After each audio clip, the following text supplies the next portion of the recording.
ప్రపంచ కార్మికులారా ఏకం కండి, పోరాడితే పోయేది ఏం లేదు, మనిషి సంఖ్యలు తప్ప అన్నాడు కార్ల్ మార్క్స్ మహానుభావుడు.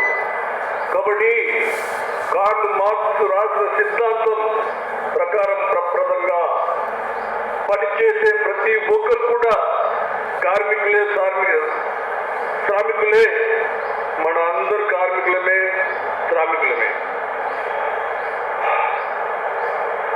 కళాకారులు కావచ్చు, రచయితలు కావచ్చు, ఇక జానపద కళాకారులు కావచ్చు, యాక్టర్లు కావచ్చు, డ్యాన్సర్లు కావచ్చు, ఒగ్గు కళా బృందాలు కావచ్చు, జానపద కళా బృందాలు కావచ్చు, తరతరాలుగా పౌరాణికాన్ని ముందుకు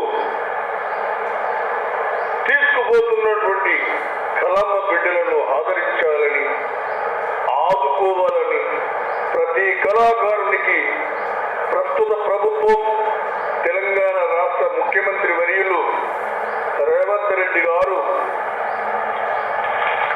కళామ బిడ్డలను గమనించి 2 గుంటల ఇంటి స్థలం, ఇందిరమ్మ ఇల్లు, ప్రభుత్వ భూములు ఉన్న ఏరియాలో మనిషికి 20 గుంటలు సాగు భూమి ఇప్పించి కళాకారుల జీవితాల్లో వెలుగులు నింపాలని ప్రపంచ కార్మిక దినోత్సవం సందర్భంగా విజ్ఞప్తి చేస్తూ కళాకారుల అందరి తరఫున ధన్యవాదాలు చెప్తూ ప్రార్థిస్తున్నాను. జై తెలంగాణ.